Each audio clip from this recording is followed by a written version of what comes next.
What is going on, guys? Welcome to the channel and thanks for clicking on this video. Today we're going to be talking about guitar playing, and in particular what every guitar player must do in order to have the most out of their potential. So being a guitar player comes with many complicated decisions that we make on a daily basis.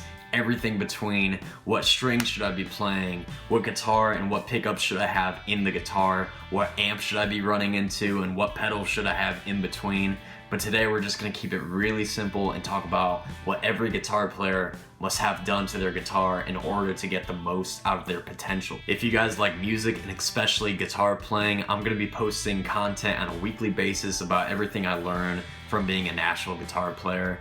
So make sure to hit that subscribe button and come along with me. But anyways, the box that every guitar player must check in order to have the most out of their potential is to have a properly set up guitar. Going back to the video clip from my first gig vlog, you can see right down below, my fingers are aching on my guitar especially. I need to set up my acoustic guitar because it's pretty hard to play at least for 4 hours straight.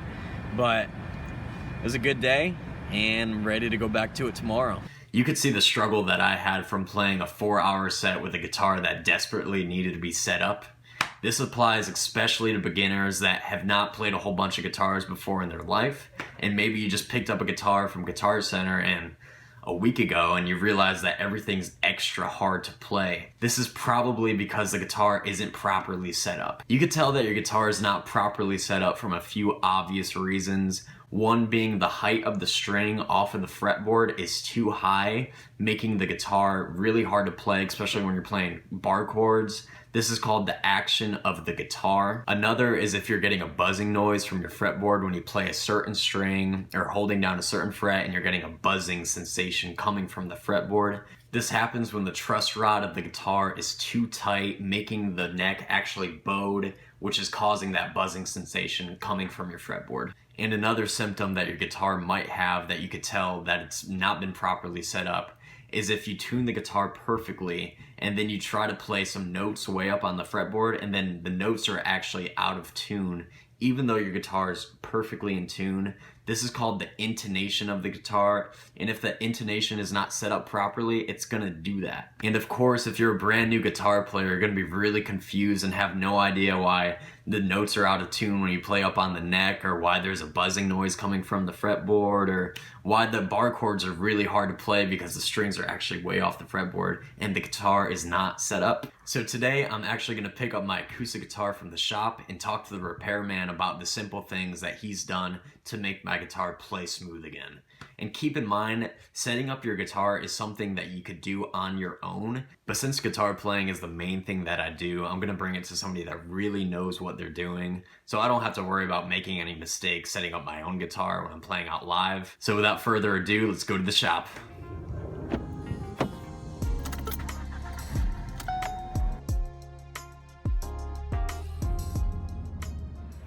Alright, so we are hanging out here at the shop. This is Kirk. I already played the guitar. It's like a night and day difference between having it set up and not having it set up. And we got Kirk. He's going to tell us through a few of the things that he's done to set up the guitar. So, take it away. Alright, well, first of all, he brought this guitar in that had some kind of divots in the frets. They've been worn a little bit, so particularly like on the B string. So which typically happens with soft frets. They'll wear down a little bit right where you play them. Of course, you're going to play mostly down here in the lower frets and the higher strings. So anyways, they're a little divoted out. So rather than replace the frets, which would be expensive, for something like this, you can actually level the frets and then recrown them. So that's what we did. So basically what we do is we take the strings off, we straighten the neck to get it as straight as possible. We'll mark the frets with a marker, and so you can see the black on the frets, and then we take this straight edge here with a 400 grit sandpaper, and then we'll sand the frets, and then we can kind of see, sand a little bit, you know, then check your work. We'll kind of see exactly how much of the fret we took down and where we need to take down more. Of course, if there's still marker on there, you want to keep doing it until you get most of the marker gone. In this case, we were able to get the frets down to where they're even except for maybe just a tiny bit on this 3rd fret here. But it's fine, doesn't affect playability. So then we take our crowning tool, we go back and we crown each fret to round it off and shape it back up. Awesome. We take a sanding block with sandpaper. Since this is 400 grit, I'll probably go next with like 600 grit, sand all the frets, and then go with probably 800 and then 1200 after that. Awesome. So we're sanding them all this way. We sand them kind of at an angle, so it kind of helps round them off a little bit more. And then after we do that, we will take a little block like this that's got it's got a little cut in there for a fret, and put sandpaper in it, and then we'll kind of sand them this way, and this helps shape the fret. Also helps smooth the fret. You want the fret to be smooth this way as you're bending strings. You don't want, you know, that gritty kind of feel if you're bending strings. So we do, you know, go all the way from, you know, after that we go from like 600 maybe to 1200 maybe to 1800 grit, and Nice. smooth that out. And then I've got these pretty cool things I got from Stu Mack called fret erasers. And basically they're these little they're almost like erasers, you know, you had back in high school. So they're different grits. They go all the way from, I think, from 220 all the way to 2000 grit, no, 8000 grit. So take these and just go over the frets, shine them up really good, and the final step is to take some quadruple zero steel wool, which is the finest steel wool you can get, and shine those babies up really good. So and they come out really nice. Awesome. Yeah, it plays awesome. It looks awesome. I'm excited that the frets are like back in level again, so that's Right. cool.